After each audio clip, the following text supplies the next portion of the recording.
thing he did was to hurt himself, not others. And it went from 1 year sentence to 2 year sentence to natural life. My dad will never get out for something so little, natural life. For stealing a $150 jacket. And that $150 jacket got him life in prison. Here in Louisiana, they use that habitual offender law, 3 strikes, you automatically get natural life. It's like giving him a death sentence because there's no life for a man with his children or his parents or anybody else once they're in there. Judge should have the discretion not to give the life sentence. I mean, that's extreme. You tell that to anybody, that's a little bit too much.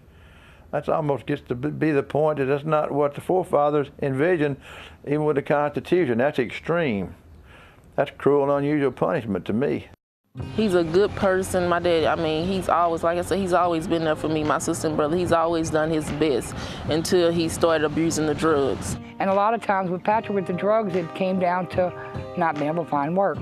Life sentence is no way to deal with a drug addiction. My son wasn't a menace to society. He would give his shirt off his back. And being so tenderhearted in a place like that, it just doesn't fit. It's changed him that way because I notice he is getting a little colder. I find that he's not believing it. He's not keeping his faith as much. He's like, I'm about ready to give up on this. Oh, it's been hard. I go down there and see him. I can't hardly stand to leave him, but I know I have to go. It'd be hard. It is hard. To tell him what I ate for Thanksgiving and he couldn't eat it. You know, it's hard, just little things like that. And my birthday coming up, and those are days I break. But if this person can go back and be a productive citizen and not commit crimes again, these nonviolent crimes, then why are we keeping him here spending all this money? Because maybe I've done my job, so he should have a parole hearing. It's too many families that's suffering out here. Give him a second chance. He's 54 years old now. I'm looking for things to change. Because these boys are just getting wasted away in these prisons for no reason. I mean, it is just astounding. A man, the story we just heard, another story, a man walks out of a store with a coat slung over his shoulder, $159, gets life in prison without parole. Absolutely. These sentences are grotesquely out of proportion of the crimes that they're seeking to punish. And we found that 3,278 people are serving life without the possibility of parole for nonviolent crimes. But these numbers actually underrepresent the true state of extreme sentencing in this country. Those numbers don't account for those who will die in prison because of sentences such as 350 years for a drug sale. It also doesn't account for the many millions of lives ruined by excessive sentencing in this country as well. And especially the impact of federal mandatory minimum sentences. Could you talk about that and the efforts to try to roll back some of those laws? Yeah, what we found was that over 80% of these sentences were mandatory, both in the federal system and in the states. They're the direct consequence of laws passed over the 40-year war on drugs and tough on crime policies that included mandatory minimum sentencing laws, habitual offender laws in the states, and they tie judges' hands. And in case after case after case that are reviewed, the judge said from the bench, outraged, would say, I oppose this sentence as a citizen, as a taxpayer, as a judge. I disagree with the sentence in this case, but my hands are tied. And one judge said, when sentencing one man to life without parole for selling tiny quantities of crack over a period of just a couple of weeks, he said, this is a travesty. It's just silly, but I have no choice. What if a judge said no? The judges can't say no. In fact, I looked at cases where the judges tried to say no, where the judge tried to find a legal loophole, where prosecutors appealed repeatedly. One man was sentenced to 0 time in prison by a Louisiana judge for threatening a cop while handcuffed in the back of a police cruiser. He was drunk, threatened him, was sentenced initially to no time. The prosecutor appealed, the sentence increased to 10 years. Prosecutor appealed again. On the third appeal, it was increased to life without parole as a mandatory sentence because of his priors dating back as much as 20 years earlier. Let's go to another case. Another person profiled in your report, in the ACLU report, is Sharonda Jones. She was sentenced to life for conspiracy to distribute crack cocaine when she was a 32-year-old mother with a 9-year-old daughter. No prior arrests. No drugs were found on her. But her supposed co-conspirators testified against her in exchange for reduced sentences. In this clip from the film The War on Drugs, she talks about being separated from her daughter. My sister bring her to visit, and every time she come, it's hard. I see her like once a month, and to see her grow from a little bitty baby to almost a grown woman now, it's just like, God, my dream is to just show up at her school. I mean, I know they gave me life, but I can't imagine not being at her graduation. Her high school graduation. I just can't imagine me not being there.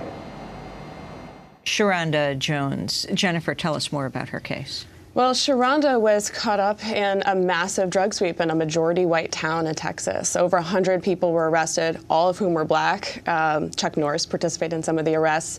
Sharonda had no information to trade for a more lenient sentence, and the judge was required to sentence her to life without parole, objected to the sentence, but he had no choice. Nothing on her. But they had nothing but one wiretap. What happened was a couple had been arrested on drug charges and began cooperating with the feds as confidential informants. And from there, started implicating others in the community. They called Sharonda and said, hey, do you know where we can get some drugs? The wiretap caught Sharonda saying, let me see what I can do. That was the extent of the evidence against her, with the exception of testimony from these confidential informants and other co-conspirators. They never found any drugs on her. There were no even video surveillance of her with drugs. But she was sentenced to life without parole. A single mother. Her daughter, Clonisha, has been separated her for many, many, many years. And Sharonda maintains a very close relationship with her daughter. She carefully apportions the 300 minutes she's allowed to use per month for non-legal calls to call her daughter 10 minutes each day. When I talked to Sharonda on the phone, she's like, I gotta go. I can't use all my minutes. I need to speak with my daughter. And Sharonda, unfortunately, has no relief available. Her sentence is final, like those of everyone else we were profiling. They have really no chance of relief unless President Obama, in Sharonda's case, because it's a federal case, or in the states where the governors use their executive clemency powers to reduce their sentence. Could you talk about the racial disparities that your report highlights? They're really amazing. I mean, everyone knows that African Americans and Latinos are disproportionately incarcerated. But in terms of these life without parole sentences, the amazing percentage of African Americans specifically, in states like Louisiana, 91% are African American. The racial disparities are staggering. Obviously, as you said, that blacks are treated disparately throughout the criminal justice system. But what we found was that in life without parole sentencing for nonviolent crimes, those disparities are even more marked. Nationwide, 65% of people serving these sentences for nonviolent crimes are black, 18% are white. In the federal system, blacks are 20 times more likely to be sentenced to life without parole for nonviolent crime. In some states, it's even higher. In Louisiana, where 91% of people serving these sentences are black, they're 23 times more likely. In the federal system, Latinos are 5 times more likely to be sentenced to life for nonviolent crime than whites. So the avenue for this to be changed is legislation? There are very clear avenues for change. These sentences are really symptomatic of the larger problem of excessive sentencing in this country. Many, many, many more thousands of people are serving excessive sentences that are disproportionate to their crimes. And they're all the result of the 40-year war on drugs and tough on crime policies, such as mandatory minimums and 3 strikes laws. We simply need to repeal the laws that led to these sentences. And that with growing national consensus across both sides of the political aisle that mandatory minimum sentences, for instance, are a travesty of justice, this is quite possible. There have been 2 bipartisan bills introduced in Congress that would somewhat reduce the reach of mandatory minimum sentencing laws. But also, as I mentioned before, President Obama, who has the worst pardon record of any modern president, he's pardoned 5 turkeys and commuted the sentence of only 1 prisoner. He does have the power and authority to review the sentences of the over 2,000 people, like Sharonda, serving life without parole for a nonviolent crime, and he can reduce their sentence. Same with state governors. And as you note, even if there were changes in the law, these more than 3,000 people that have already been sentenced would not necessarily be affected. It would have to take some executive action by governors or by the president to get some of them to assure they don't die in prison, essentially. Absolutely. Some sentencing reforms have been retroactive, and certainly future sentencing reforms could be retroactive, and that's what we're calling for. But for many of these people, their only chance of release is some form of clemency. And we have a petition online on our website where you can all take action to call on President Obama to review these sentences and impose a fairer and smarter sentence for these prisoners.